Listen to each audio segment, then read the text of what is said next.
It was awesome. Yes.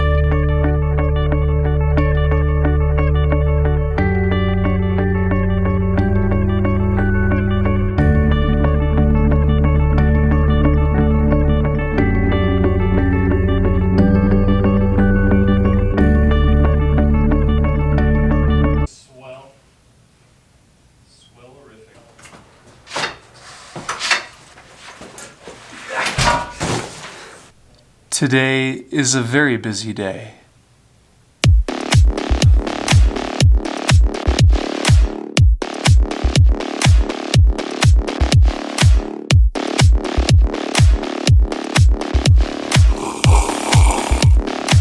Let's go.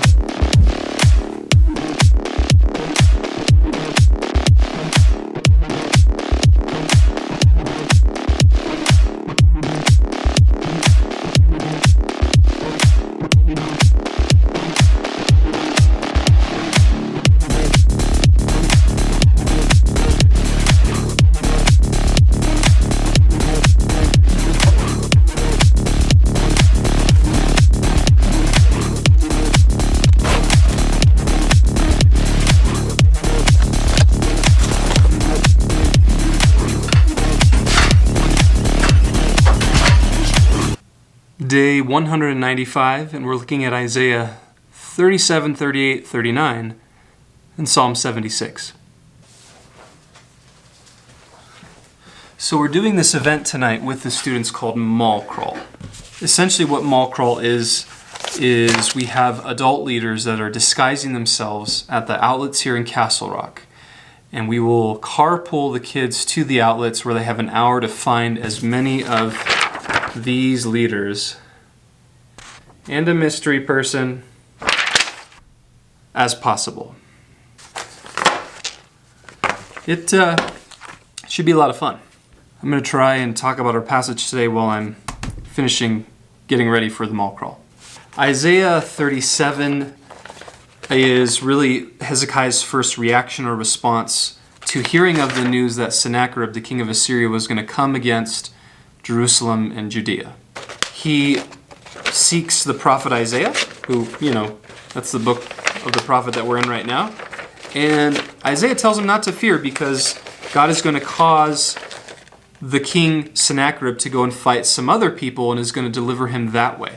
But in the process, Sennacherib wants to basically make sure that Hezekiah and the people of Judah know that he's not finished with them yet. So what he does is he sends a letter reassuring Hezekiah and the people of Judah that, hey, I am going to come fight you. My God is going to beat up your God, and there's nothing you can do about it. So what Hezekiah does, he takes this letter and he lays it before the Lord in the temple of the Lord and just prays and says, Lord, here is the deal. And then we see Isaiah prophesy about the outcome of Sennacherib in the fact that he will come nowhere near Jerusalem, that he will not even lay, no arrow will be shot, and the sword will not be swung by him against the people of Judah, that God will completely deliver them. And that's exactly what happens, and we see a tragic end to Sennacherib as he is betrayed and killed by his own sons. Chapter 38 then details when Hezekiah gets deathly ill, and he's very sorrowful. And it's interesting because when we read the passage, he doesn't go to the Lord asking for more years, but he just goes to the Lord sorrowful over the fact that he has this illness, and God has compassion on him and gives him 15 extra more years. He heals him of this illness, and Hezekiah praises the Lord in the process. And lastly, in chapter 39 is when, because Hezekiah got better, the Babylonians brought a bunch of people to basically give gifts to Hezekiah and say how happy they were that he got better. And Hezekiah was just so elated and excited that he showed them everything. And Isaiah was like, why are you showing them everything? He was like, well, because I was excited and they were here and they came to pay tribute because I felt better. And that's really when we see the prophecy about the Babylonians coming, and they will eventually take into captivity the people of Judah. And then Psalm 76 is really a psalm all about acknowledging the power of God. One of the things in Isaiah's prophecy about King Sennacherib is that God makes it very clear that he was the one that gave Sennacherib and Assyria the ability to overcome all of these people for a specific purpose. And it wasn't Sennacherib himself or his God that made it happen, but it was Yahweh. And that's really what Psalm 76 is reiterating in this story, that God is in control and he has all the power.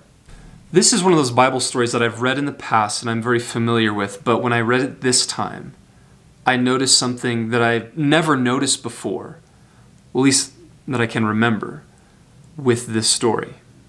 You know, Hezekiah's angst over the situation is very merited, but I think I always thought and assumed that the reason why Hezekiah was so, worried over it and just he, was very broken over what Assyria was doing and Sennacherib was because he was nervous that Assyria might be victorious, that they might conquer the people of Judah and decimate God's people.